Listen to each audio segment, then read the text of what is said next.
আজ প্রায় সবগুলো পত্রিকারই প্রধান শিরোনাম হয়ে এসেছে ত্রয়োদশ জাতীয় সংসদের প্রথম অধিবেশন। দৈনিক প্রথম আলো, সংসদ হবে সবকিছুর কেন্দ্রবিন্দু। জাতীয় সংসদ, প্রাণবন্ত পরিবেশে শুরু হয় ত্রয়োদশ সংসদের অধিবেশন। শেষ দিকে রাষ্ট্রপতির ভাষণ ঘিরে কিছুটা উত্তাপ, বিরোধী দলের ওয়াকআউট। মেজর অবসরপ্রাপ্ত হাফিজউদ্দিন আহমেদ স্পিকার ও কায়সার কামাল ডেপুটি স্পিকার নির্বাচিত।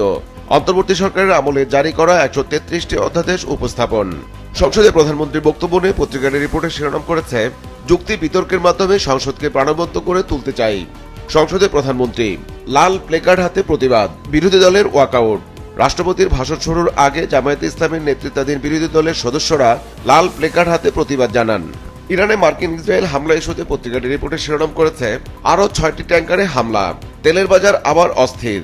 আন্তর্জাতিক জ্বালানি সংস্থা 40 কোটি ব্যারেল মজুদ তেল ছাড়ার ঘোষণা দিয়েছে, তবে বাজার স্থিতিশীল রাখার লক্ষণ নেই। দৈনিক সমকাল, প্রথম দিনে নতুন রাজনৈতিক বাস্তবতার প্রতিফলন। জাতীয় সংসদ, রাষ্ট্রপতির বিরুদ্ধে স্লোগান, বিরোধী জোটের ওয়াকআউট। বিএনপি বলছে স্ববিরোধিতা। ডেপুটি স্পিকার পদ নেয়নি বিরোধীরা। দেশের জ্বালানি তেলের পরিস্থিতি নিয়ে পত্রিকাটি একটি বিশেষ প্রতিবেদন করেছে, যার শিরোনাম দেওয়া হয়েছে, তেল সরবরাহ কমেছে 45%, কোথাও পাম্প বন্ধ, কোথাও নেই। জ্বালানি ও বিদ্যুতের জন্য 31,000 কোটি টাকা চেয়েছে মন্ত্রণালয়। বাংলাদেশের বিরুদ্ধে বাণিজ্য তদন্তে নেমেছে যুক্তরাষ্ট্র। দৈনিক যুগান্তর, উত্তাপ সংযমের নবযাত্রা, জনপ্রত্যাশায় সংসদীয় রাজনীতি। রাষ্ট্রপতির ভাষণ ঘিরে প্রথম দিনেই উত্তাপ ছড়ালো সংসদ। বিরোধী জোটের প্লেকার্ড হাতে প্রতিবাদ, ওয়াকআউট। দেশ ও গণতন্ত্র পুনরুদ্ধারে জুলাই যোদ্ধাদের আত্মত্যাগকে স্মরণ করলেন সবাই।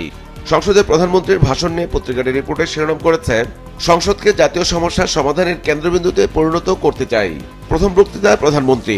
সংসদে রাষ্ট্রপতির ভাষণ নিয়ে পত্রিকাটি রিপোর্টে শিরোনাম করেছে, আওয়ামী লীগ দেশকে দুর্নীতিতে চ্যাম্পিয়ন বানিয়ে বিদায় নেয়। সংসদে রাষ্ট্রপতির ভাষণ, গণঅভ্যুত্থানে ফ্যাসিস্ট সরকারের পতন ঘটে, জিয়াউর রহমান স্বাধীনতার ঘোষক, জুলাই অভ্যুত্থানে হতাহতদের প্রতি শ্রদ্ধা। দৈনিক কালের কণ্ঠ, নতুন উদ্যমে গণতন্ত্রের পথে। ত্রয়োদশ সংসদের অধিবেশন শুরু।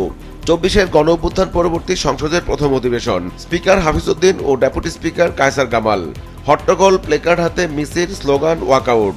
অন্তর্বর্তী সরকারের 133 অধ্যাদেশ উত্থাপন। বিভিন্ন বাছাই কমিটি গঠন। দৈনিক আমার দেশ, রাষ্ট্রপতির ভাষণে বিরোধী দলের ওয়াকআউট। দৈনিক দেশ রূপান্তর, প্রাণবন্ত শুরু, ওয়াকআউটে শেষ। প্রথম অধিবেশনের প্রথম দিন।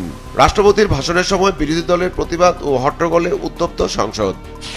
পোশাক শ্রমিকদের বেতন বোনাস ইস্যুতে দৈনিক কালবেলা একটি বিশেষ প্রতিবেদন করেছে, যার শিরোনাম দেওয়া হয়েছে, শ্রমিক অসন্তোষের সংখ্যা 180 গার্মেন্টস কারখানায়। সরকারের বেঁধে দেওয়ার সময়ে বেতন বোনাস দিয়েছে 22% কারখানা।